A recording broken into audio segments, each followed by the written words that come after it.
tudo bem? Bem-vindo aqui. Estou aqui para fazer mais um vídeo da série Minhas Composições Comentadas.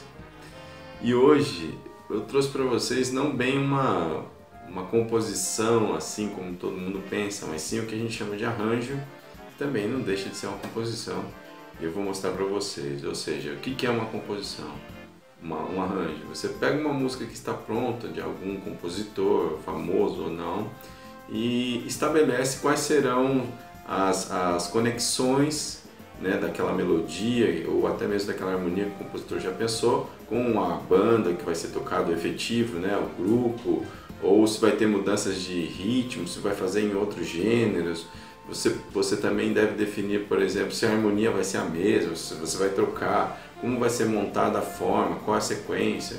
Ou seja, o arranjador também, de certa forma, compõe muito, ele tem que pensar muito do ponto de vista da composição, ou seja, ele tem que imaginar e tem que criar também, né?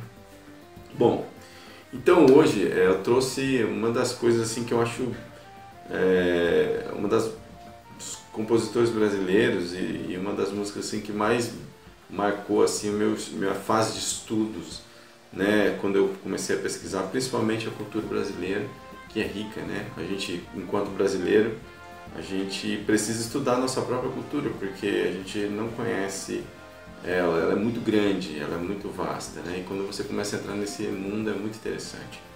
Então eu trouxe hoje para vocês essa música aqui, que para mim é uma música marcante. Chama-se Sete Meninas, do grande mestre Dominguinhos. Dominguinhos é assim, uma singularidade na música brasileira. É um cara que trouxe toda uma linguagem, né, para o instrumento, que é a sanfona, que é o instrumento dele. E ele compôs junto ali com Luiz Gonzaga, que é o outro grande nome, né, bastante desse universo da música do forró, né, do coco, dessas coisas que são muito interessantes pra gente, que são tocadas na sanfona, tá certo? Então tá aqui Sete Meninas. E essa, como eu falei, é um arranjo sobre essa música do Dominguinhos, e eu fiz esse arranjo para um grupo específico, um grupo que eu coordeno, que é um grupo chamado Combosija, tá? O Combosija é um grupo que está relacionado com a Osija, que é a Orquestra Sinfônica Jovem de Jacareí, aqui do maestro Mauro Messias, onde eu faço parte. E lá a gente decidiu, uma certa época, formar com os meninos da orquestra, formar um grupo de música para tocar música popular, né? E foi bem interessante porque com o material que eu tinha na mão eu pude perceber que dava para fazer uma coisa que eu sempre quis fazer, né? A exemplo aí de grandes mestres como Ciro Pereira, não estou me comparando com esses caras, mas eles são referências para mim. Ciro Pereira, né? Tom Jobim, e o mestre de todos, Villa-Lobos, né? Que fez a mistura entre uma ponte, né? Ou uma integração entre esses dois mundos, do erudito e do popular, certo? E eu montei esse grupo dentro dessa atmosfera, dentro desse ideal, dessa vontade de fazer música dentro desses dois, usando essas duas linguagens, erudito e popular. E essa peça aqui, quando eu fiz esse arranjo, foi pensando então em abordar esses dois lados. Peguei a peça do mestre Dominguinhos e fiz um arranjo que terão inserções de coisas bastante eruditas, né? Mas não, aí eu quero falar um pouco sobre isso. Antes de falar um pouco sobre o efetivo, né? O efetivo do combo para essa peça foi usado 2 flautas, um oboé, um clarinete, 2 trompetes, 2 trombones, 2 sax alto, um sax tenor, um sax barítono, cavaquinho, violão, baixo acústico, baixo elétrico, bateria e 2 percussões gerais. É bastante gente, certo? É um grupo bastante generoso, a gente diz, né? Quem trabalha com arranjo sabe, é bem legal, né? É bem gostoso você poder ter um grupo grande para poder experimentar coisas, sonoridades e tudo mais. Então foi isso que eu quis colocar um pouco aqui pra gente, né? O combo com essa efetivo, mas trabalhando um arranjo que vai entre o popular e o erudito. Porém a música é bastante popular, é um forró, né? O que eu estava falando, a música do Dominguinhos é um forró, está dentro desse gênero, e eu procurei configurar esse gênero, mas também trazendo esse lado um pouco erudito. Então vai ter momentos assim que vai ter um pouco dessa sonoridade mais erudita. Agora, qual foi o erudito que eu coloquei aqui? Não foi o erudito clássico de Beethoven, de Bach, nem nada, não foram essas influências, mas sim uma influência do século XX, mais especificamente a segunda metade do século XX, tá? Um cara chamado Ligeti, né? Foi um dos caras que eu busquei influência para poder compor algumas partes que eu já vou comentar dessa música aí, tá? E tem um outro grande cara que também faz música, que ele até chama de música universal, porque não existe para ele não existe um rótulo, né, sobre o que ele faz, que é o grande mestre Hermeto Pascoal, que, né, sem sombra de dúvida é material de estudo para qualquer arranjador, qualquer compositor, qualquer músico de qualquer país, de qualquer cultura, né? Porque é um cara singular, faz sua música de forma muito pessoal. Bom, eu gostaria de comentar então um pouquinho da peça, né? De como foi feito o pensamento do arranjo, ou seja, essa música originalmente ela tem 3 partes, né? Ela tem uma parte A, uma parte B e tem um refrão que é bastante marcante da música, quem conhece já sabe, né? É uma canção, ou seja, ela tem letra, porém aqui não é, a gente está fazendo em formato instrumental e ela fica interessante do mesmo jeito, né? Mesmo sem a letra, tá certo? Ela tem 3 partes, porém, né, dentro da minha idealização do arranjo, eu fiz uma introdução para ela e depois tem um grande interlúdio, tá? Que é uma parte no meio lá antes, entre essa parte da música, essas 3 partes, eu faço a introdução, exponho as 3 partes da música do original do Dominguinhos, faço esse grande interlúdio e termino com o refrão. Ou seja, essa é a forma da música, como a gente chama. É assim que eu pensei a forma dela, né?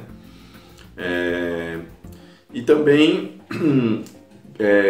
essas 3 partes, eu quero falar um pouquinho de cada uma. Por exemplo, a música do Dominguinhos em si, a melodia, a harmonia, eu mudei praticamente nada na harmonia e na melodia também, pouquíssimas coisas, pouquíssimas variações. Agora, eu fiz o arranjo de contracantos, muito arranjo de contracantos com os metais com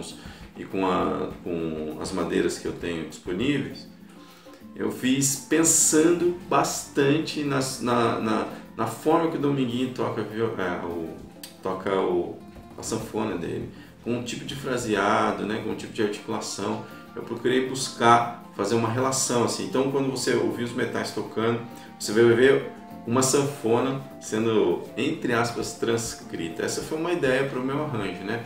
Eu baseei nisso, eu queria fazer isso, pensei, vou usar as ideias fraseológicas que o Dominguinhos usa na música, como é uma coisa bastante improvisada, tem muita coisa de improvisação no meio, eu busquei essa referência para criar os contracantos com os metais, nas 3 partes em que o tema aparece, né?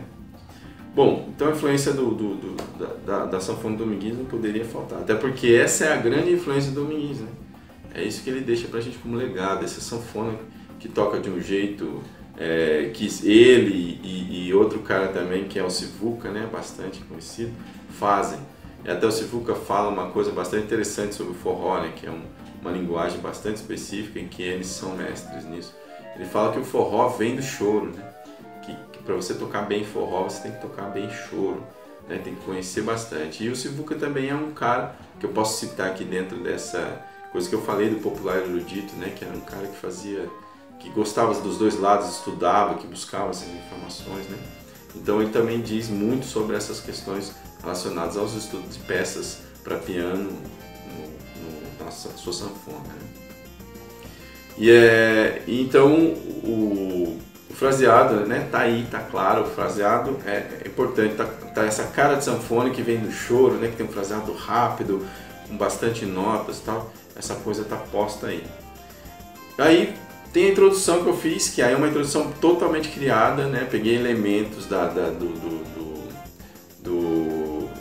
melodia do 7 Meninas, pequenos trechos de melodia, e fui com esses pequenos trechos criando acordes e criando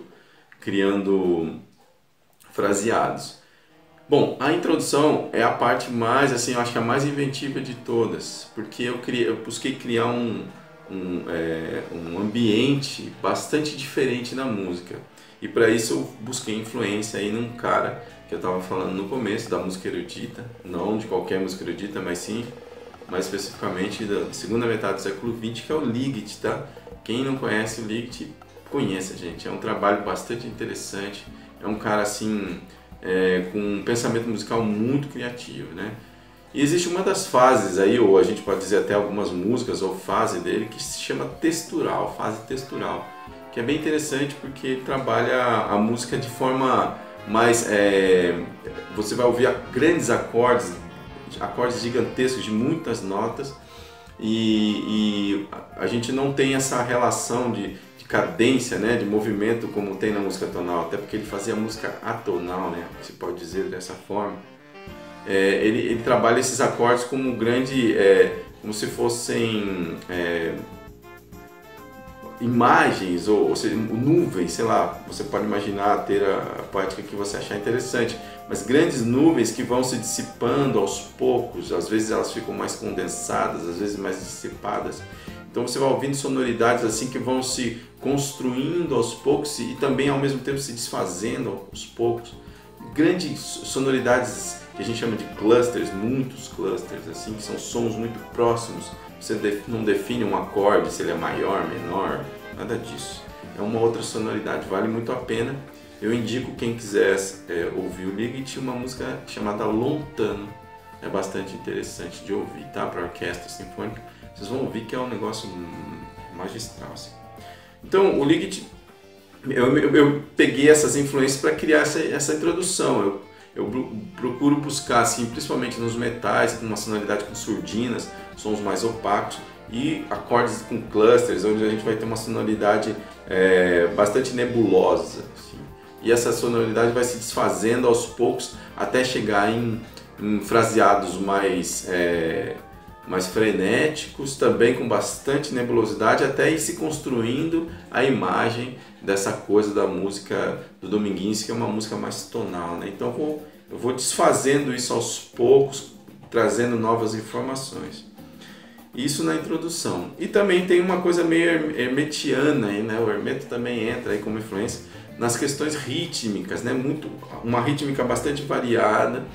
E também uma coisa que tem bastante na música dele, que não é só isso, tá, gente? Mas é uma coisa que eu observo, que são blocos sonoros, né? Geralmente ele trabalha com melodia blocada, que a gente chama, e esse bloco nunca é um bloco com uma harmonia muito tradicional. Sempre é uma harmonia com dissonâncias muito incisivas, como diria o nosso amigo... o grande, esqueci o nome dele agora, qual é o nome dele? Vincent Perscat, tive que colar ali na minha... Vincent Perscat fala no livro dele, que é um livro muito importante, de harmonia também, para quem estuda, fala lá, né, dissonâncias incisivas, né, sétimas maiores, segundas menores, quartas aumentadas, quintas diminutas. Então tem muito disso, né, nesse bloco. Eu procurei usar um bloco que fica recorrente, então você tem uma coisa que não é tonal, você não tem um caminho específico, mas dá uma sonoridade bastante interessante, tá? E por fim aí, gente, tem o grande interlúdio. Essa foi a introdução, vocês vão ouvir isso tudo aí, eu vou deixar para vocês ouvirem. E o interlúdio é a parte onde eu trago um mundo da música folclórica ou rural, né, a gente pode dizer assim, que é uma coisa que compõe muito esse mundo do Dominguinhos, que compõe muito esse mundo da música popular, né? Da nossa música popular, que está relacionada com os primórdios ali, com a música que vem das influências das raças negra, indígena, né? Principalmente, que trazem todo esse ambiente rural, né? Que a gente pode dizer assim. E eu coloquei ali como influência uma das primeiras manifestações assim, musicais do Brasil, que já tinha o que até hoje se faz, né, mas que já tinha uma cara de Brasil, assim, que é faz parte do DNA do samba e de outros gêneros brasileiros, como o forró, com certeza, né, que é o samba de roda da Bahia, né, que hoje virou até patrimônio cultural e material da humanidade, né, que é uma manifestação de essência negra, com certeza, né, feita pelos escravos, e que era tocada com tambores e canto, uma coisa bem próxima daquilo que a gente chama também de lundu aqui no Brasil. O lundu tem uma história um pouquinho mais complicada aí, que não vale a pena a gente falar disso agora, mas está muito relacionado a isso. Então, e é um ambiente muito interessante, que tem tudo a ver com essa coisa de um ambiente onde o forró se constrói, né? O forró é uma música quase que urbana por natureza, mas que tem toda essa cara de coisa rural, né? De tocada por instrumentos como sanfona, triângulo, zabumba, coisa bem simplificada em todos os seus âmbitos, porém em alguns outros não também, né? Mas nesses casos sim. Então o samba de roda vem para trazer um pouco mais dessa raiz, né? De voltar para o lugar onde a sua ontologia, vamos dizer assim, né? Uma questão ontológica, voltar para o seu início, para a sua raiz. Isso foi meu pensamento, isso está no meio, e esse meio é construído, é um interlúdio bastante considerável, tem um tamanho grande, onde acontecem várias inserções. Tem um tambor que fica em ostinato, né? Um atabaque que fica em ostinato, fazendo a onda do samba de roda, e eu vou tendo inserções de acordes, sonantes, vou relembrando aquelas sonoridades que aconteceram no início na introdução, né? Com aqueles acordes lá ligitianos que eu falei, né? Cheio de outras coisas já com hermetianos, com algumas frases bem estranhas, até chegar numa coisa assim bastante, relembrando coisas do samba de roda mesmo, uns fraseados específicos que se faz hoje, né? Do samba, já que já é tocado com viola, violão e tudo mais. E eu fui buscar então esses elementos, pesquisei um pouco e trouxe isso tudo para arranjo. É bastante coisa, eu sei, desculpa aí se ficou longo, mas são coisas que eu acho que valem a pena para você ouvir o arranjo e falar assim, que realmente você entender que fazer um arranjo às vezes requer uma pesquisa, um estudo, né? Você cria em cima de coisas que já estão prontas, você, que nem a gente fala, né? A questão do pôr junto, você organizar, você pega peças, tem uma influência ali, uma influência aqui, você junta tudo e põe no lugar e propõe uma nova sonoridade, vamos dizer assim, tá bom? Então está aí, esse é o arranjo do Sete Meninas, do Dominguinhos, que eu fiz para o Composition, né, que tem esse efetivo todo aqui grande, que me permitiu toda essa como é que fala, essa viagem, vamos dizer assim, né, essa imaginação toda, porque com um efetivo bastante grande a gente consegue criar bastante nuances de sonoridade, o que fica bastante interessante para quem está compondo, para quem está arranjando, né? Dá pra gente um leque maior, né? Uma paleta maior de cores aí. Isso é bastante interessante. Então, está aí. Espero que gostem, né? Eu vou deixar o MIDI para você ouvir, aprecie. Se quiserem, podem perceber coisas. Se quiserem perceber, não. Se quiserem, podem observar coisas do que eu falei aqui. Parem o áudio para vocês ouvirem, né? É uma forma de estudar, uma forma de ver um pouco de como a gente que está fazendo esse trabalho de arranjo, composição, como a gente pensa e como a gente procura ligar todas essas informações e fazer disso uma coisa só, né? Então fica aí a música para vocês curtirem e deixe seus comentários, vai ser muito importante para mim, ok? Obrigado e até a próxima.